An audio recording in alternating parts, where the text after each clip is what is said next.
नमस्कार दोस्तों, मैं हूं संतोष पाठक और स्वागत करता हूं आपका अपने यूट्यूब प्लेटफॉर्म पर। उत्तर प्रदेश की राजनीति लगातार गहराती हुई नजर आ रही है। ये खबर तो आपने सुनी ली होगी, ये खबर तो आपने पढ़ी ली होगी और ये खबर आपने देख भी ली होगी कि उत्तर प्रदेश में 50 से ज्यादा ब्राह्मण विधायकों की एक बैठक हुई।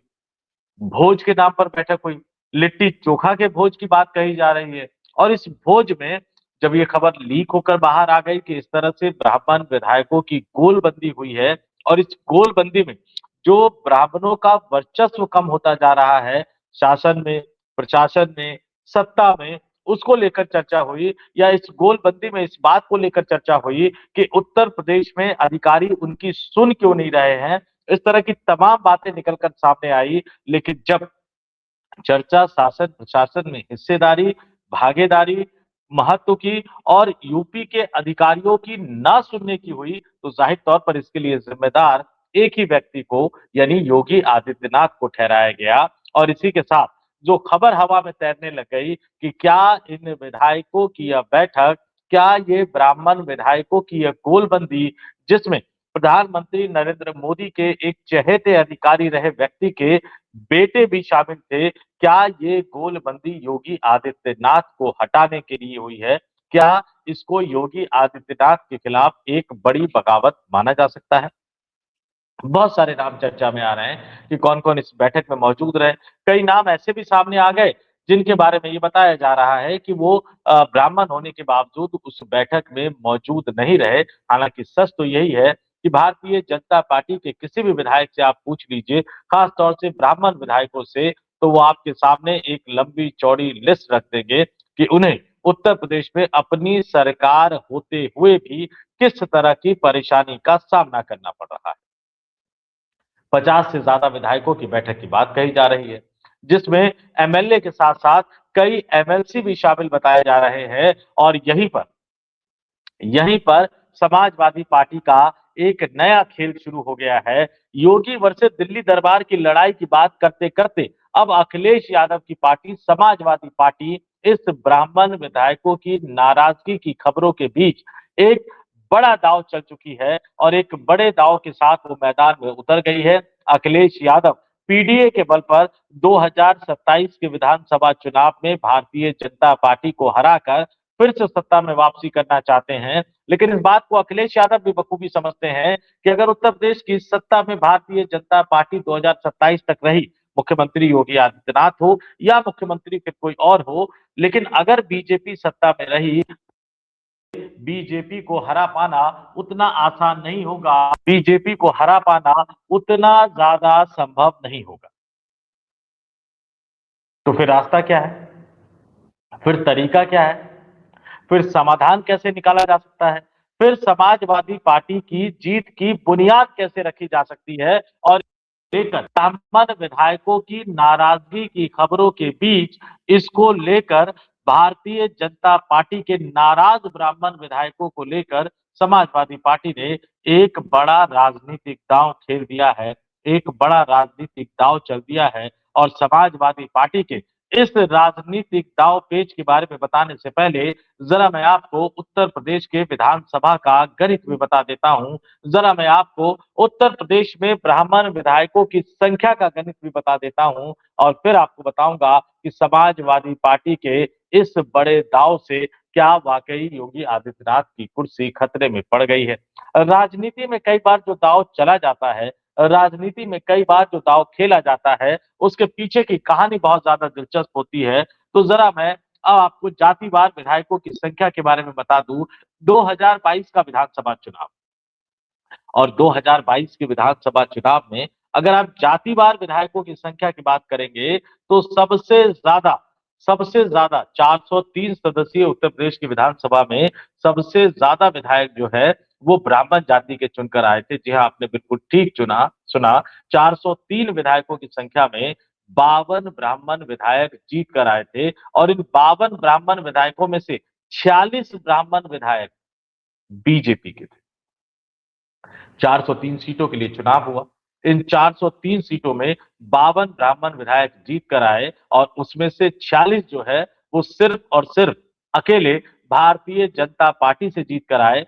समाजवादी पार्टी के टिकट पर 5 ब्राह्मण उम्मीदवार जीत कर आए और कांग्रेस के टिकट पर 1 ब्राह्मण उम्मीदवार जीत कर विधायक बनकर आए। और इसके बाद जो जातिवार विधायकों की संख्या की बात करूं तो दूसरे नंबर पर ठाकुर समाज यानी क्षत्रिय समाज से 49 विधायक जीत कर आए थे। जिस समाज से ताल्लुक रखने वाले योगी आदित्यनाथ उत्तर प्रदेश के मुख्यमंत्री हैं। और इन 49 ठाकुर क्षत्रिय समाज के विधायकों में से 43 विधायक जो थे वो बीजेपी गठबंधन के थे, समाजवादी पार्टी से 4 थे, बसपा से 1 थे और जनसत्ता दल लोकतांत्रिक है उसमें से 1 यानी राजा भैया खुद थे। इस तरह से सूबे में हर 8वां विधायक ब्राह्मण है, जबकि चौथा विधायक ठाकुर या ब्राह्मण है। मोटे तौर पर यह आंकड़ा है। अन्य जातियों के बारे में भी थोड़ा सा बता देता हूं कि इसके बाद जो है यूपी में कुर्मी समुदाय की बात करूं तो 41 विधायक कुर्मी समुदाय से जीत कर आए थे, जिसमें से 27 बीजेपी गठबंधन से जुड़े थे, 13 समाजवादी पार्टी के गठबंधन से थे और 1 कांग्रेस पार्टी से जीतकर सदन पहुंचे थे। वहीं यादव विधायकों की संख्या की बात की जाए तो 27 यादव उम्मीदवार चुनाव जीतकर विधायक बने थे, जिनमें से 24 सपा से और 3 भारतीय जनता पार्टी से जीत कर आए थे। लेकिन जातिवार ये जो आंकड़ा मैंने बता दिया कि 52 ब्राह्मण विधायक जीत कर आए, 46 बीजेपी से जीत कर आए, लेकिन जो मुख्यमंत्री की कुर्सी थी वो योगी आदित्यनाथ को मिली। प्रदेश अध्यक्ष की कुर्सी भी लगातार देखिए इससे पहले स्वतंत्र देव सिंह, उसके बाद भूपेन्द्र चौधरी और फिर जो है अब एक बार फिर से एक कुर्मी समाज से आने वाले नेता को पंकज चौधरी को दे दिया गया। तो ब्राह्मण विधायकों में जो गुस्सा है, जो रोष है, उसको समझा जा सकता है और इसको सच कह लीजिए या झूठ कह लीजिए, लेकिन उत्तर प्रदेश में ये भी बताया जाता है कि जो शासन प्रशासन है वो एक ही जाति के वर्चस्व के आधार पर चलाया जा रहा है। ऐसा आरोप भी मुख्यमंत्री योगी आदित्यनाथ पर लगाया जाता है। कितनी सच्चाई है, कितना झूठ है इन आरोपों में, वो यूपी के ब्राह्मण बीजेपी विधायकों या अन्य जाति से आने वाले बीजेपी विधायकों के साथ बैठ जाइए, सारा का सारा जो है आपके सामने खुलकर नजर आ जाएगा। ऐसे माहौल में खबर आना कि ब्राह्मण विधायकों की नाराजगी और ब्राह्मण विधायकों का नाराजगी के स्वरूप एक बड़ी बैठक करना और उसके बाद समाजवादी पार्टी की तरफ से एक ऑफर दे दिया गया बीजेपी के इन नाराज ब्राह्मण विधायकों को। और ये ऑफर किसी और ने नहीं दिया बल्कि उत्तर प्रदेश की राजनीति को बहुत अच्छी तरह से समझने वाले, उत्तर प्रदेश की राजनीति के चाणक्य, समाजवादी पार्टी के दिग्गज नेता मुलायम सिंह यादव के चाणक्य माने जाने वाले और अखिलेश यादव के साथ कभी खट्टे कभी मीठे रिश्ते रखने वाले शिवपाल सिंह यादव ने, जी हाँ, शिवपाल सिंह यादव ने भारतीय जनता पार्टी के नाराज ब्राह्मण विधायकों को सीधा ऑफर दे दिया है कि हमें सुनने में आया है इससे पहले किसी और जाति की बैठक हुई थी, अभी ब्राह्मण जाति के विधायकों की बैठक हुई। तो भारतीय जनता पार्टी से नाराज ब्राह्मण विधायकों के लिए समाजवादी पार्टी का दरवाजा खुला है। वो समाजवादी पार्टी में शामिल हो सकते हैं, उनका उचित मान सम्मान किया जाएगा, उनके सम्मान का पूरा ध्यान रखा जाएगा। यानी अप्रत्यक्ष तरीके से जब उचित मान सम्मान, मुलायम सिंह यादव की भाषा है, इसका मतलब होता है कि आइए हमारे साथ जुड़ जाइए, सरकार बनेगी तो सरकार में आपकी भागीदारी होगी, सरकार में आपकी हिस्सेदारी होगी, सरकार में आपको मंत्री पद से नवाजा जाएगा। लेकिन फिर यहाँ पर सवाल ये उठता है कि उत्तर प्रदेश विधानसभा का गणित क्या कहता है। आज की तारीख में अगर मैं बात करूं तो 403 सदस्यीय विधानसभा में एक सीट खाली है, यानी 402 विधायक है। भारतीय जनता पार्टी के पास 258 है। 402 में से बहुमत के लिए 200 चाहिए, लेकिन 258 भारतीय जनता पार्टी के पास अपने पास है। लेकिन अगर इसमें से आप ये मान लीजिए कि 57-58 विधायक इधर उधर हो जाते हैं तो फिर खेला हो सकता है। अपना दल यानी अनुप्रिया पटेल, जिनके कुर्मी नेता होने पर अब सवाल उठ रहा है पंकज चौधरी के बीजेपी प्रदेश अध्यक्ष बनने के बाद, उनके पास 13 विधायक है।